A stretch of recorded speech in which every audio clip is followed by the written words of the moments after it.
And for a brief second, I was almost thinking, oh, Quentin Tarantino, I was really enjoying your movie, and you just killed it for me.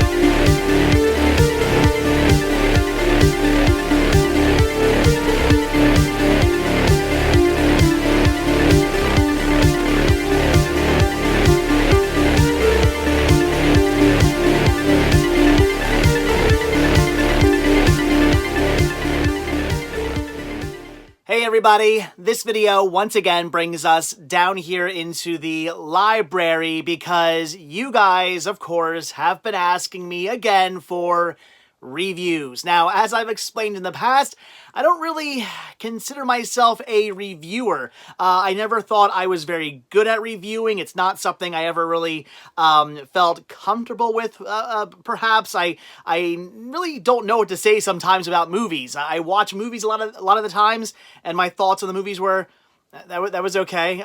Sometimes I'm really passionate about something. I watch a movie, I love it, I want to talk about it. Sometimes I hate a movie and I want to talk about it, but I would say that's maybe 25% of the time. The other 75%, again, I watch a movie and I just kind of think, it was all right, and that's pretty much my thought. So I'm going to try this again. I'm going to try to give you guys the reviews you want, that you've been asking for. So let's take a look at the first 5 movies I've watched this year. I think that's what I'll do. Every time I watch 5 movies, I will do a video for you guys. So maybe like once a week or something like that. That's about right for a week, 5 movies in a week. I do try to watch one every day, but it doesn't always happen. So, all right, let's get down to it and let's take a look at the first 5 movies I've watched in the year 2020. All right, the first movie I had to check out, I actually got this sent to me right before I left for Walt Disney World at the end of the year. So I knew as soon as I got back home, this is what I'd be popping in to my Blu-ray player and watching, and that was Pick It Up, SKA in the 90s. Now, I am a huge fan of ska music. It is my all-time favorite genre of music. I know some of you guys have no idea what ska music is. Think of it as, well, I'm trying to name some bands that you might know, like Real Big Fish, Mighty Mighty Boss Tones, Less Than Jake, Save Ferris. Who else was on the radio? Oh, man. Bucko 9 had a song on the radio. Ska was really big in the mid-90s. It got very popular for a couple years there, and then kind of like died off again. But ska was very big for a while before that, and it's still going on to this day. There's still many ska bands, not quite as popular as it once was, but there are still new ska bands forming, old ska bands still performing, and that's awesome. Big fan. It's kind of almost like a bit of sort of ska was actually before reggae. Reggae is actually an offshoot of ska music, and there's different types of ska music. There was the more kind of reggae type ska, then there was like two-tone ska, which is kind of like the second wave, and there was the third wave, which is what got really popular in the mid-90s, which was more of a almost like punk meets ska, where it was like kind of very fast, very fast ska music. So picture very fast reggae with like kind of like a lot of punk guitar, but still horn sections and stuff. It's a great form of music. I love it. Anyway, that's enough about talking about ska. So this documentary is all about ska music and how it got really popular again in like the third wave in the mid-90s, and I was part of that scene, that ska scene. I got really into punk rock music and really into ska music in the like early 90s. Like right when I first started to get into music, when I went into middle school, it was right at the end of grunge. Grunge music was like on its way out when I got into high school. Like Kurt Cobain had already committed suicide, and grunge was starting to go downhill and not really a popular thing anymore. And I did get into grunge for a couple years. For a couple years, I was really into Nirvana and Pearl Jam and Soundgarden and STP and all that stuff. I was really into that kind of music. And then I found punk, and it really hit me hard and made sense to me because when I would listen to those grunge bands, it was always always the hard, loud, fast songs I would enjoy. Nirvana had a couple of songs, STP, Soundgarden, they all had those couple of songs that were really fast and loud, and I came to find out that was kind of more of a punk rock sound. That grunge band was doing kind of an almost punk rock song, and so when I finally heard punk rock music, I was like, oh, this is like, this whole band's doing just those type of songs. I love this, and I got really into punk rock music, and grunge and all that rock kind of got pushed to the side. And even though I still like that type of music, I kind of I wasn't as into it anymore, and I got really into the punk rock scene. And from the punk rock scene, I found ska music, and then when I heard ska music, I fell in love. It was great. It was, I'm getting choked up over ska. It was a great form of music that I loved and still love to this day, and can't get enough of it. I don't care what mood you're in. If you're in a great mood, it's going to pick you up even more. If you're in a sad mood, it's also going to pick you up. Pick it up. So, yeah, very, very, just a great form of music. And again, I've been talking about ska for too long now. So, this documentary is all about, again, the third wave ska music in the mid-90s, like I said. And like I said, I was part of that, that scene, and it really brought me back to going to ska shows like every night. My friend Zach and I, we pretty much used to go to a show either every night or every other night. We were in the city of Philadelphia so often, going to mostly ska shows. We go to some punk shows, but even at the punk shows, a lot of times like a punk band would be playing and a ska band would open up for them. So we were at ska shows all the time, and it brought me back to that time in my life, listening to all these members of these great bands that I used to listen to. Well, I shouldn't say used to, still do listen to. Some of those bands, unfortunately, no longer exist. Some of them still do. It was great to find out that some of these bands are still around touring and playing. That was awesome. It goes into the whole history of ska as well, from how it began to how it kind of declined, how the third wave ska music in the mid-90s sort of declined and turned into kind of something else, about how a lot of these bands started to get away from ska and go a bit more mainstream, kind of a bit more mainstream rock, and it just sort of died out, but how there was still an underground scene still going. So even though some of these bands might have stopped playing or kind of changed their sound a little bit, even though that might have happened, the ska scene still lived on. It just wasn't, as mainstream. Your next door neighbor, wasn't like, oh, I like ska music and wearing, checkered clothing and whatnot anymore. But, there was still a couple kids in your town who were still going to those ska shows and rocking out. So great documentary again, all about just more or less all about ska music in general. Even though it's ska in the 90s, it really does give you the whole history of ska music, where it came from, how it began, and how it rose to be such a big thing for a couple years there in the 90s, and then how it petered off again. So I love this. It's fantastic. Narrated by Tim Armstrong, who's the lead singer of the band Rancid. I'm sure a lot of you guys maybe know who they are. They were quite popular. They had a few songs, and they were like a ska punk band. That was another thing too. There was punk music, there was ska music, and then there was like ska punk. And ska punk were bands that basically played, they would play punk music and they'd play ska music. So some songs would be just straight up punk rock, and other songs would be like a ska song. And Rancid very much does that.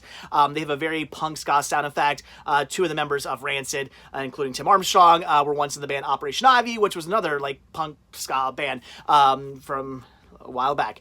So fantastic. Can't recommend this one enough. Thank you so much to Pop Motion for sending this out to me to review. It was great. I'll be watching this like 47,000 more times. This is one of those titles that I will be watching at least once or twice a year over and over again, because it is so great. So I cannot recommend this one enough. I've talked about it so long. Let's move on to the next title. So again, pick it up. Ska in the 90s. See it. It's amazing. Yeah, you have to see this one. All right, next title actually took me a little while to get through, because this was a documentary series, and that was The Civil War, Ken Burns' Civil War. I had always been wanting to see this. I've owned this in my collection now for a while now, and just never got around to watching it, because it is, oh my gosh, approximately 11 hours long. It took me a couple days to get through this, but it was worth it. It goes into great detail about the Civil War. I've heard people make fun of this documentary series before because it is so long.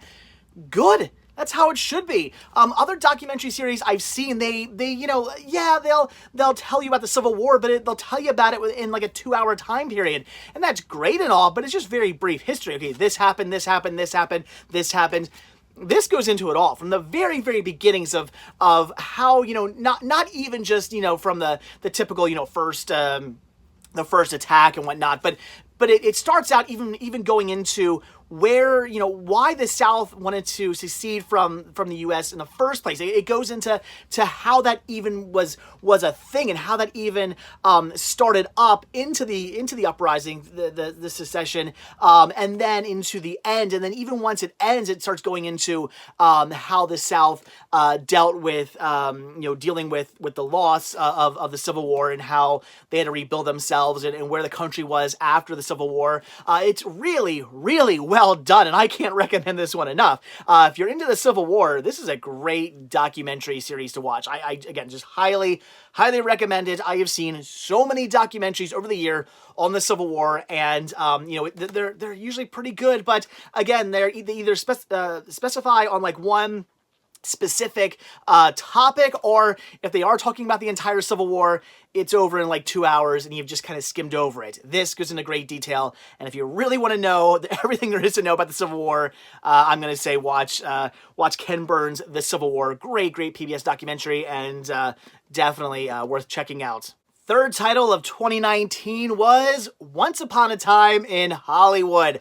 I was, such better artwork, by the way, on the back. I was really wanting to check this one out because I am such a big Quentin Tarantino fan. I have never seen a Quentin Tarantino movie that I have not pretty much loved. I mean, okay, Jackie Brown, not my favorite, but I still really do like Jackie Brown. I just really love Quentin Tarantino movies. They're always great. They always get me pumped and excited, and I watch them over and over and over again. I still remember when I first started even collecting movies back in 2001, some of the first movies I ever bought were like every Quentin Tarantino movie that was out at the time. So I really wanted to see this, and when I finally got a hold of a copy of it, first thing I had to do right away was, of course, watch it, and I loved it. The story of these two, this actor who's kind of down on his luck and not quite the star he once was, and his friendship with this with his stunt double, the stunt man, who's also kind of not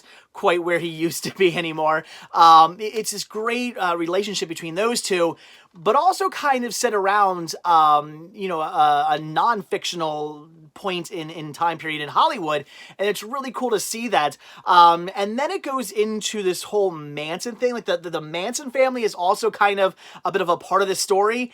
And for a brief second, I was almost thinking, oh, Quentin Tarantino, I was really enjoying your movie, and you just killed it for me. Because it's this fictional story about these two characters in a more realistic time period in Hollywood. I'm okay with that, but I thought it was all of a sudden going to get very historical in a way, where if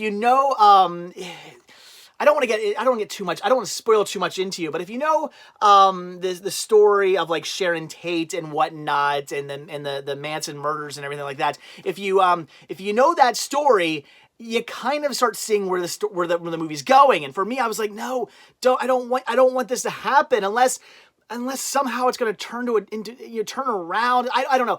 I don't want something so realistic and so historical, and something that actually happened to happen, and it kind of just becomes like, oh, this great story, and now all of a sudden, like, oh, well, this thing that actually happened, and now I feel like I'm watching like a biopic or something like that. I didn't want to see that, and I thought the movie for me was going to be ruined. That would have killed the movie for me. So, bit of a spoiler here. That's not quite where it goes. It starts to head in that direction, and then just like 180s and goes in a completely different direction, and it goes crazy. If you guys, what it made me think of, if you guys have seen the end of Inglourious Basterds, you know how like crazy the ending of that movie is? It goes there. That's what I was thinking. As I'm watching the ending of this movie, I'm thinking, oh, we just went into Inglourious Basterds, blowing up the theater, shooting Hitler territory. It just went off the rails, and it was great. Some people didn't like the ending. I loved it. I thought it was fantastic. It went nuts, but it was so much fun. So I, of course, love this movie. Oh my gosh, the scene with Bruce Lee That was awesome, especially since it's all kind of like in Brad Pitt's head, and he's thinking about why he's not he didn't get the part he wanted, and then he goes into that whole story, and then comes back to him, and he's like, fair enough. It was so funny. So yes, definitely see this movie. If you're a fan of Quentin Tarantino's, you gotta watch this. I'll be watching it again. This is not the last time I'm watching this movie again. Just like all the other Quentin Tarantino movies I've ever seen, I'll be watching this one like 20 more times. In fact, I really should do a Quentin Tarantino movie marathon sometime soon. It's been a while since I watched some of his other films. I'll probably do that maybe this year. So anyway, fantastic. Definitely see Once Upon a Time in Hollywood. And again, this artwork, so much better. Next movie on the list was Big Girls Don't Cry, ... They Get Even. Yeah, it's actually called that.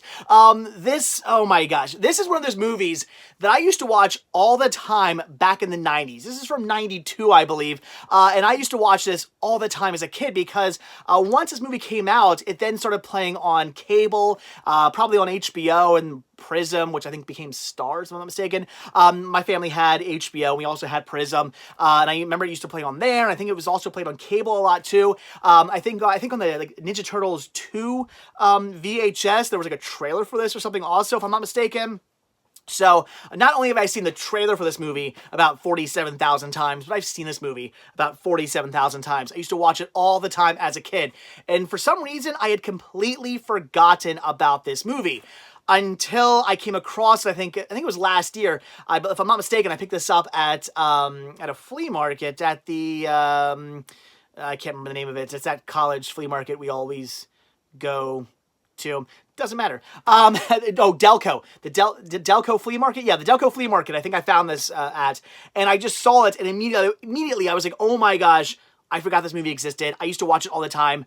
I've got to buy it. Watching this was great. Like, just being a kid just came right back to me again. It's this great story about this girl who lives in this crazy family where her mom and dad split up, and then, like, one married one person, and one married, like, another person, and they got divorced, and other people, and they had other kids, and it's this crazy story about, like, her parents who, again, split up and married other people, and there's all these other people, and there's all these other kids, and it's just it's this crazy, like, gigantic kind of family where not everybody's necessarily related to one another, but they all kind of link to one another somehow, and her having to deal with this craziness around her, this family who's now nuts and whatnot, and she runs away, and it kind of brings the family together because, of course, they're looking for her, and they're all concerned about her, and they all have to spend time together while they're looking for her, and they start to, respect each other more, and kind of come to terms with each other, and kind of become more civil with each other because they are bickering quite a bit with one another. So it's a great movie. I love this one. It has that great early 90s feel. If you grew up in that time period and you watched a lot of movies from the early 90s, it has that feel. It's going to bring you right back into the early 90s. So it's great. So yes, I would recommend this one. I can't say that enough. I know when I posted I was watching this, a lot of you guys were like, "Oh my gosh, that movie." You thought the same thing I thought, and I would assume that a lot of you guys probably also caught this one on cable or HBO or Prism back in the day when you were little as well, quite often, like I did. So, yes, Big Girls Don't Cry, They Get Even, definitely one to see. Great early 90s film. And finally, the last title I will talk about in this video is Searching for Bobby Fischer. This is a movie I had heard of only in the sense that I was told it was good. So when I came across a copy of it, I had to pick it up so I could finally check it out. And then when I did grab it, a lot of you guys left comments saying, "Oh my gosh, great movie." So of course, I was like, all right, I've heard this is good. You guys are telling me it's good. I've got to watch this movie. And yeah, it was good. All about this kid who he finds out he's a bit of a genius when it comes to playing chess. I shouldn't say a bit of a genius. He is a genius. He's like the best chess player like out there. So he's kind of this like savant who's just phenomenal at playing the game of chess. And it's sort of his relationship with his father, and his father, of course, gets kind of really competitive and sort of pushes his sons, to be the best, but he's sort of doing it more for fun. He doesn't, it's not that he doesn't want to be the best and doesn't want to succeed, but he's also, a little kid who's just having fun playing the game, whereas the dad, sees it more of as competition, almost like, it's baseball or something like that. You got to win the game. You got to, whatever. And, there's kind of an issue with there where the dad's pushing a bit too hard, and the kid kind of backs away. He's like, I don't want to, I don't want to do this whole chess thing anymore. And, the dad sort of realizes, okay, I was pushing my son too hard. I love him. He can do whatever he wants. If he wants to play, great. If he doesn't want to play, that's awesome. And of course, the mother sort of sees that. The mother's looking at it in the sense that, he's a kid. He's having fun. Just let him do what he wants to do. If he wants to play, he can play. If he doesn't, he doesn't have to play. If he wants to be competitive, let him be competitive. If he wants to just, goof around, let him just goof around. And they talk to this one chess teacher who's very strict as well, who's kind of taking the fun out of it. So basically, it's sort of this father-son relationship, but at the same time, it's also kind of a I would say almost a telling of, just have fun with what you're doing. Don't take things too seriously, because if you do, it takes the fun out of it. And that's what it did for the kid in this movie, where it just took the fun out of playing the game. He loved it, had a great time playing it, had fun playing with his friends, had fun playing in the park with some of the more delinquent people who were playing, and then, had to become more... they wanted to be more serious about it, more competitive about it, and he's like, I'm done with this. And of course, Bobby Fischer is, I believe he's actually this legitimate, famous chess player who kind of disappears. He was super famous, won all this stuff, and then disappeared, and then came back and reclaimed his title that he lost at one point, and disappeared again. And everybody, of course, compares him to Bobby Fischer, so that's where they get the title from. So yeah, great movie. I would definitely recommend it. Really fun watch. Joe Montana was awesome in it as the father. So searching for Bobby Fischer. Like I said, everybody told me it was good, and they were right. All right, guys, so there you go. That's the first 5 titles I've watched in 2019. There are a lot more to go, because I've watched more than 5 titles so far this year, and we'll get into the rest of them, I don't know, in a couple days or so. I'll do another one of these videos. So if you like this video, give it a thumbs up. Let me know. Leave a comment. Say yes, more review videos. And if you liked it, you thought I didn't completely destroy my thoughts, if I didn't do a horrible job at reviewing these movies, leave a comment down below. Let me know you like this video. Let me know you want to see more, and I'll bring more to you guys. So that's it. So as always, thank you guys so much for checking out this video. Be sure to hit that like button down below, hit that subscribe button, and of course, check down below for links to Patreon, where you can help support the show, get your name in the credits, and get early access to my videos as well. For only $1, that's $12 a month, or $12 a year. That's all that costs, or more if you like, of course. But that's it. So again, link down below to that. Also, link down below to Spreadshirt, where you can get yourself Cinema Sickness t-shirts,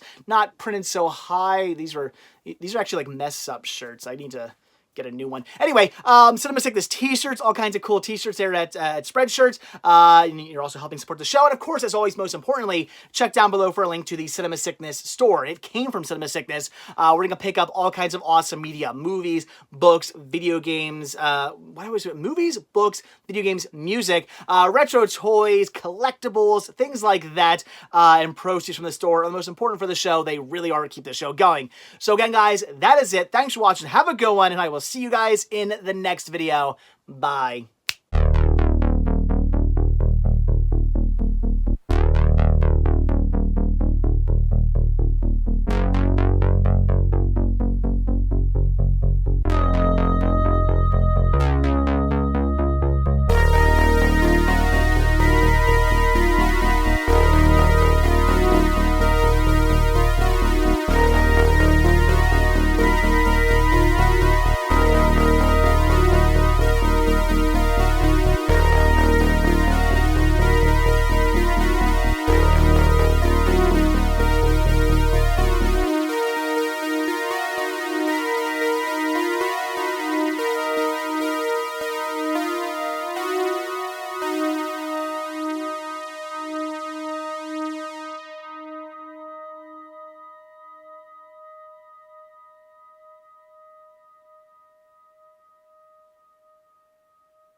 All right, my next 5 reviews are going to be Revenge, Dark Crimes, Macho Man the Randy Savage Story, Yesterday, and The Spy Who Dumped Me. Stay tuned to find out what I thought of these.